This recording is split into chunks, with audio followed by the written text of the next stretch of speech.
RWS department లో state మొత్తం మీద 118 లాబొరేటరీలు ఉన్నాయి సార్. దీంట్లో 526 మంది పనిచేస్తున్నారు. ఒక్కొక్కళ్ళు దాదాపు 20 సంవత్సరాల నుంచి వర్క్ చేస్తున్నారు. రీసెంట్ గా మన ఎలక్షన్ అయిపోయి మన గవర్నమెంట్ వచ్చిన తర్వాత ల్యాబ్లలో నుంచి కొంతమంది తొలగిస్తున్నారు. అది కొంచెం తొలగించినాడు. వీళ్ళని తీసేసి వాళ్ళను వాళ్ళ తరపు మనుషులు పెట్టుకోమని చెప్పి చెప్తున్నారు. యాక్చువల్ గా మనకి గవర్నమెంట్ ఆఫ్ ఇండియా నుంచి లాగిన్స్ ఇచ్చారు సార్. మా పేర్ల మీద సార్ నేను పుట్టుకతోనే హ్యాండిక్యాప్ సార్.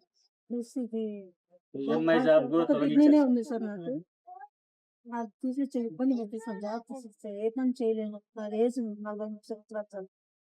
నాయన చనిపోయి 13 సంవత్సరాలు అయింది సార్. నాన్న చనిపోయి 13 సంవత్సరాలు అయింది సార్. ఎవరు లేరు సార్. నేను చేసుకుంటే వినాలా లేకపోతే లేదు. ఇబ్బంది పెట్టా సార్. మీరు పనిచేస్తారు మన లాబొరేటరీలో హెల్పర్ గా పనిచేస్తుంది సార్ కమలాపురంలో. ఈఎంఐ కూడా తీసేసారు. ఒకసారి నేను చెప్తాను, అది ఆర్డీవీలు వెళ్తే మాట. సో నేను ఫాలోఅప్ చేస్తాను, మీరు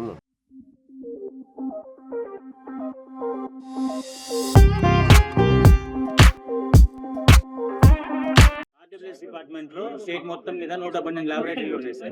దీంట్లో 526 మంది పనిచేస్తున్నారు. ఒక్కొక్కళ్ళు దాదాపు 20 సంవత్సరాల నుంచి వర్క్ చేస్తున్నారు.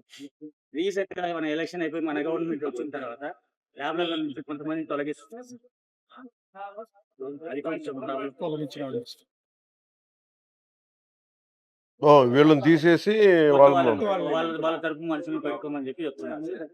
యాక్చువల్ గా మనకి గవర్నమెంట్ ఆఫ్ ఇండియా నుంచి లాగిన్స్ ఇచ్చారు సార్. మా పేర్ల మీద సార్ నేను పుట్టుకతోనే హ్యాండిక్యాప్ సార్. ప్లస్ ఇది ఈఎంఐ జాబ్ కూడా ఒక కిడ్నీనే తొలగించారు. ఉంది సార్ నాకు. నాకు తీసి ఇబ్బంది పెట్టి సార్ జాబ్ తీసిస్తే ఏ పని చేయలేను. నా ఏజ్ 43 సంవత్సరాలు సార్. నాయన చనిపోయి 13 సంవత్సరాలు అయింది సార్. నాన్న చనిపోయి 13 సంవత్సరాలు అయింది సార్. ఎవరు లేరు సార్. నేను చేసుకుంటే వినాలా లేకపోతే లేదు. ఇబ్బంది పెట్టా సార్. మీరు పనిచేస్తారు మన లాబొరేటరీలో హెల్పర్ గా పనిచేస్తుంది సార్ కమలాపురంలో. ఈఎంఐ కూడా తీసేసారు. ఒకసారి నేను చెప్తాను, అది ఆర్డీవీలు వెళ్తే మాట. సో నేను ఫాలోఅప్ చేస్తాను, మీరు